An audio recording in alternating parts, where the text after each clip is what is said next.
Thanks for tuning in to Directory Insights in 10 Minutes, brought to you by Guardians of the Directory. I'm your host, Craig Birch. As promised, the series is all about cutting through the noise. No fluff, no filler.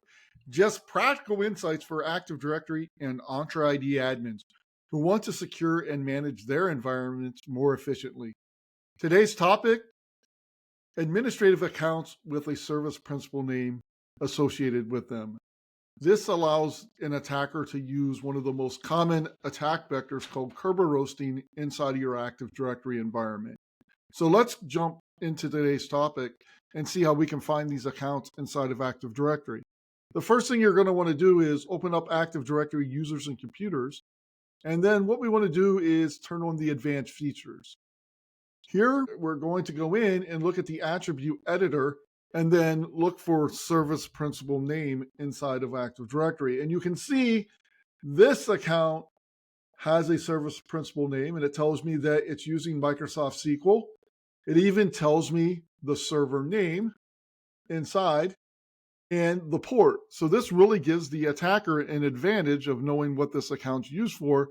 But more importantly, this can be used by an attacker in an offline brute forcing attack using Kerberoasting inside your Active Directory, which is a very common attack vector from an organization.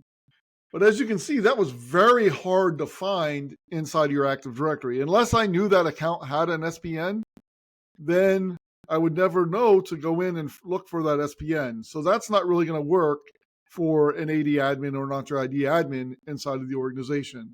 So let's use our favorite tool again, PowerShell, to understand how we can actually go in and find these accounts. So let's start out by looking at the PowerShell command. Here, we are going to use Get-ADUser, but we're going to use the LDAP filter. And what we're going to focus on are admin accounts that equal 1, because that's an attribute setting that gets set by the SDProp for any account that gets added to a privileged group that is controlled by SDProp inside of Active Directory. SDProp is the service propagator service inside of Active Directory that's used for administrative control. Once we look at that, we then want to filter for anything with the service principal name.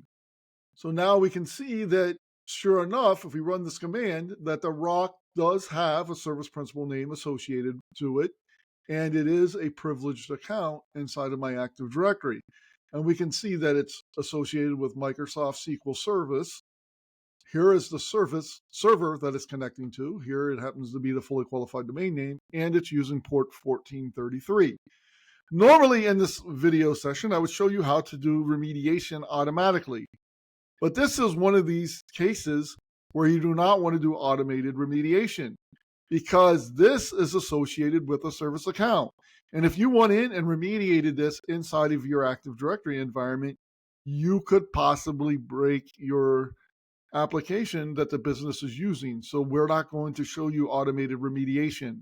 But I do want to show you how to find those using that PowerShell command. And then I'm going to talk to you about what next steps you can do.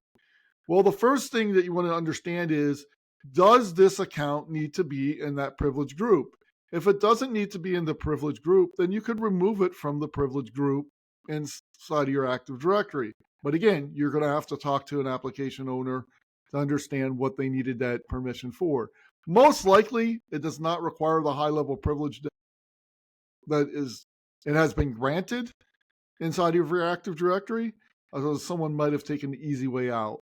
If it still requires privileges, the next thing you want to see is, can that service account be converted to a group managed service account? And if that's not possible, at a minimum, what you want to do is make sure that you're changing the password to at least 25 characters in length. This will make it much harder for an attacker to use Kerberoasting on this particular account. So again, use PowerShell to find these accounts inside your Active Directory, then go in and talk to the application owner and see what remediation path is best suited for your environment, as I described previously. That's it for today's episode of Directory Insight in 10 Minutes. Keep your AD security simple, fast, and actionable. If you found this useful, like, share, or drop a comment with your thoughts. Got a topic you want us to cover? Let us know. And until next time, stay vigilant, stay guarded, and become the guardian of your directory.